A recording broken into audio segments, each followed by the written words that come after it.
Now, despite the multiple and overlapping shocks to the global economy from COVID-19 pandemic, the war in Ukraine, and the synchronized monetary policy tightening by central banks across the world, the Indian economy remains resilient and is expected to be the fastest growing major economy in the world. The National Statistical Organization has projected a growth of 7% for the current year, and for the next year 6.5%. In the Reserve Bank of India for next year we have given 6.4%, which is close to 6.5%. But this year the expectations are that India will record a growth of 7%, and that will be a growth by a major economy at, which will be the highest among the major countries, the major economies in the world.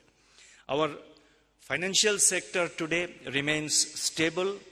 The worst of inflation is behind us, and the Indian rupee has exhibited the least volatility among the peer currencies.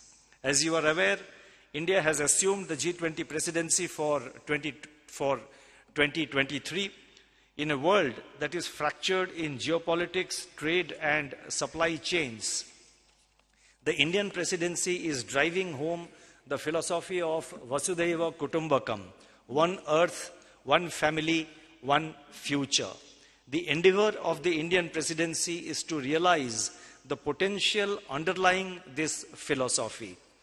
I have therefore chosen the theme of G20 for a better global economic order during India's presidency for my address today. When we talk about a fractured world which is today prevailing, fractured in terms of geopolitics, in terms of trade, in terms of bilateral relations, in terms of supply chains on the one hand, but on the other hand we are talking about one future, which means that the focus of the G20 presidency, the focus of India's presidency in G20 is to try and do its best to ensure that all countries move together for a brighter future. As I said a little while ago, India has assumed the leadership of G20 in an environment of formidable geo-economic shifts which have vitiated the global macro-financial outlook. The capacity of the existing global economic order to manage severe impact of multiple shocks is under challenge. This has led to severe supply-demand imbalances in critical sectors, and this has also given rise to high inflation in almost all countries of the world. Globalization of inflation to multi-decadal high levels and subdued global growth and trade have posed complex policy challenges to almost every country in the world. As the premier forum for promoting cooperative and effective solutions to global problems, the task of the G20 is cut out, given the difficulties in building consensus and the uncertainty around the outlook on geopolitics. The ongoing global crisis is both an opportunity and a major test for the G20, which represents 85% of the world GDP and 75% of global trade. That means if you put the size of the GDP of all these 20 countries, the 20 member countries, and look at their GDP, combined GDP, and also look at their aggregate trade volume, they represent this 85% and 75% respectively, which I just mentioned. Following the East Asian financial crisis of 1997, the G20 was founded in 1999 as a forum for the finance ministers and central bank governors to discuss global issues and policy options. After the global financial crisis of 2008, the G20 was upgraded to the level of heads of states and heads of governments in 2009. In an interconnected world, national policies alone will not be sufficient or effective when the nature of the shocks is global and persistent. Post-COVID, the world economy was recovering gradually on the back of large policy stimulus and rising pace of vaccination when the war in Ukraine led to sharp increase in global food, energy, and commodity prices. It also triggered renewed supply chain disruptions. Geopolitics has now been taken over by geoeconomics.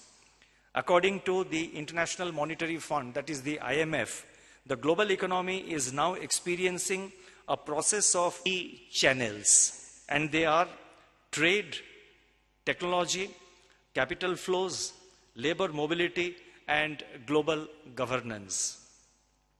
There are rising restrictions on trade and diffusion of technology, barriers to labor migration, reduced capital flows, and increased uncertainty about global public goods. The interlinkage between geopolitics and economic prospects of nations has become stronger, with each influencing the other. There is now a growing trend of friendshoring and onshoring.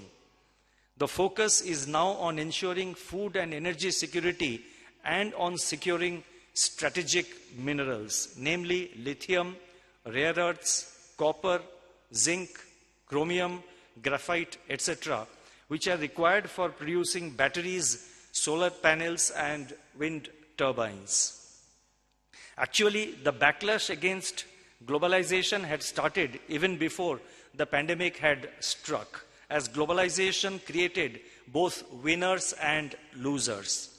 The international order could not provide cooperative solutions to make the process, that is the process of globalization, win-win for all. This indeed is the biggest challenge for G20 as a multilateral group.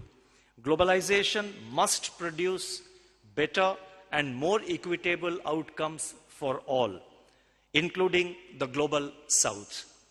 Of the multiple risks facing the world community, the surge in inflation has posed a complex monetary policy dilemma in every economy between raising interest rates enough to tame inflation and at the same time minimizing the growth sacrifice to avoid a hard landing. The aggressive monetary policy tightening by systemic central banks since early 2022 and the consequent appreciation of the US dollar have led to several economies with a high share of external debt becoming highly vulnerable to debt distress. Now, these are countries which have high external debt borrowed from other countries. When dollar appreciates, the local currencies of these countries, naturally, they depreciate compared to the dollar.